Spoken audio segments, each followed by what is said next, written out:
Bonjour tout le monde. Bienvenue au podcast The French Flick, le guide pour le hockey en salle. Je suis votre hôte, Erin Talman.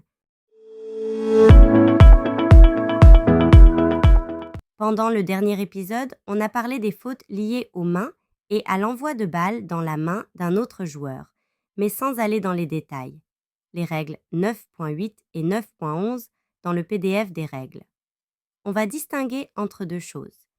Une balle envoyée par le porteur de balle dans la crosse, voire la main, d'un adversaire lorsque l'adversaire est moins de 5 mètres de distance est faute du porteur de balle. L'arbitre peut estimer que le porteur de balle fait un envoi de balle de façon dangereuse malgré une distance supérieure de 5 mètres vers d'autres joueurs. Ceci peut également être sanctionné. Un joueur qui, que ce soit fait exprès ou pas, touche la balle avec ses pieds, ses mains ou autre partie de son corps, hors le contexte au-dessus, c'est faute du joueur en question. La dernière fois, j'en ai parlé légèrement de la règle 9.12 qui explique qu'un joueur ne peut pas jouer la balle en étant allongé au sol. 9.12 dit que les joueurs ne peuvent jouer la balle lorsqu'ils sont allongés au sol, ou soit avec un genou, un bras ou une main, autre que celle qui tient la crosse, au sol. J'aimerais faire une clarification sur ce point. Un joueur qui tombe par terre et tente de jouer la balle par la suite est en tort. Ceci sera sifflé contre lui. Un joueur qui joue la balle et ensuite il tombe par terre, tant que ceci ne pose pas de danger auprès d'autres joueurs, n'est pas en tort. On voit ceci plus lorsqu'un tir au but. Si le porteur de balle fait un tir au but et il tombe par terre après avoir envoyé la balle et non pas avant, le but sera compté. S'il est tombé et ensuite il envoie la balle, soit en étant en l'air lui-même, soit en étant allongé déjà par terre, le but ne sera pas compté. Je vous surligne encore une clarification par rapport à la règle. Pas de balle haute. 9.9. Les joueurs ne peuvent intentionnellement envoyer la balle en l'air ou à l'extérieur du terrain, sauf lors d'un envoi au but.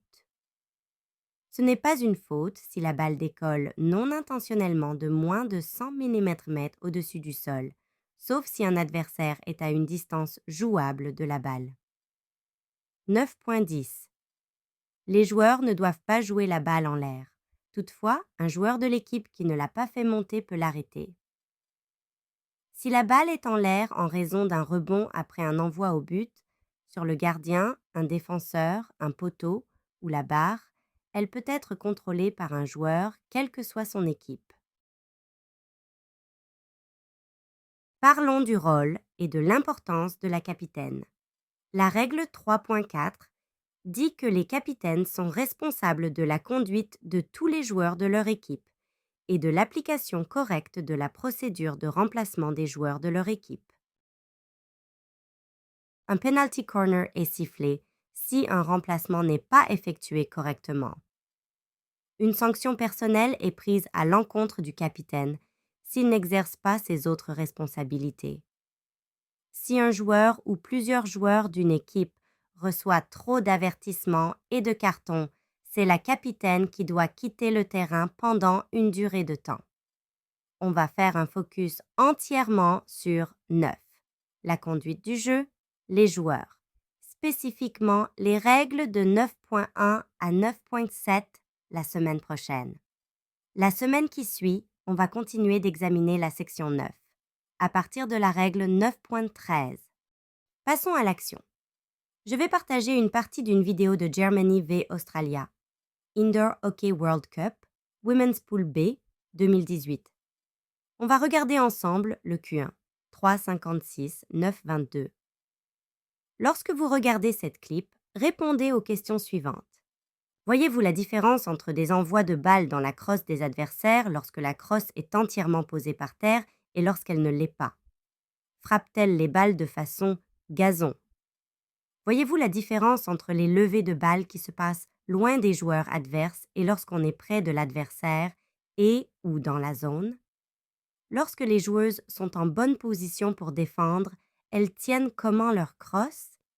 Le but de l'Allemagne n'était pas compté. Pourquoi? Regardez à nouveau le clip et j'aimerais qu'on réponde aux questions suivantes. Dans quelle configuration joue-t-elle? En défense, le milieu se trouve où? Haut ou bas? En attaque, le milieu se trouve où? Haut ou bas? Font-elles de la pression tout au long? Comment font-elles, les deux côtés? Avez-vous pu capter le moment que l'Australie s'est transformée en 2-2-1 avec un striker? Avez-vous pu détecter tous les changements de poste côté Allemagne? Note. La plupart des changements de poste se font entre 1. Le milieu avec les backs. 2. Le milieu avec les attaquants. C'est rare de voir un attaquant qui descend jusqu'au bout pour devenir un back, mais ce n'est pas impossible. D'ailleurs, j'ai cru l'avoir vu une fois, côté Australie, en début du match, afin de couvrir le poste en urgence. Nous allons arrêter l'analyse du match ici. Par contre, je vous fais une liste de clips de cette vidéo et ce que vous pouvez voir en termes d'arbitrage, de changement de poste et une fin de folie avec 20 secondes restant du match. Je vous conseille fortement de regarder ceci. On laissera la vidéo avancer jusqu'à la fin. Du clip. Vous pouvez trouver les questions que je vous ai posées dans la description de cet épisode. Prenez votre temps en regardant et n'hésitez pas à ralentir la vidéo afin de bien voir ce qui se passe. Ce match est haut niveau et très rapide. Profitez bien de ce match et contactez-moi avec vos questions.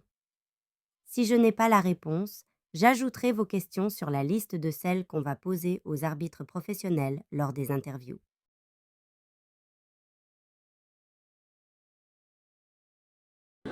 World champions, they have beaten the Netherlands in the final, 2011 also in Poznan. Here they come.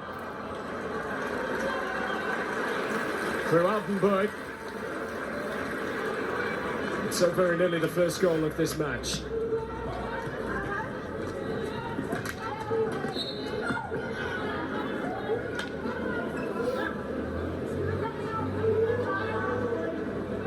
The overall goal for Australia is to get to the semi-finals.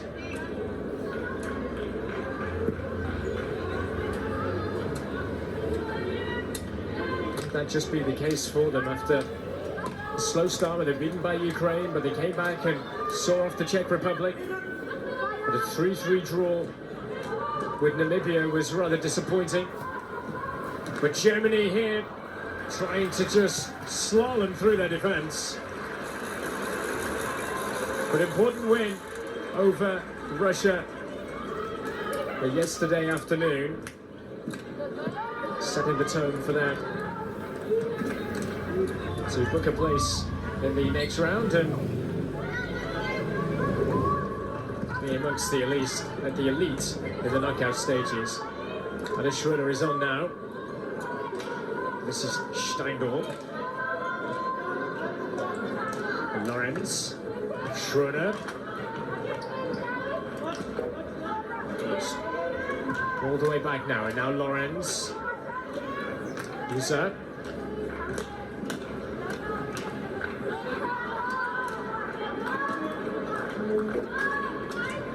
Comes across from Schroeder. Took a bit of airtime and moving back off on Schroeder.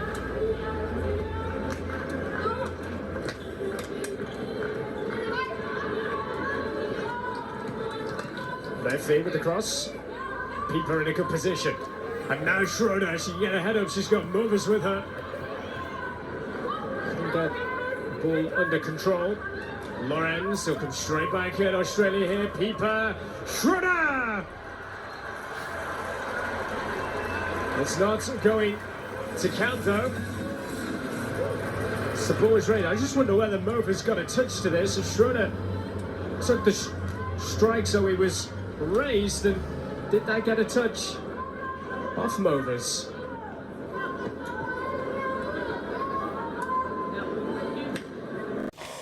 Merci d'avoir pris le temps de me rejoindre sur The French Flick. N'oubliez pas de m'envoyer vos questions. À la prochaine!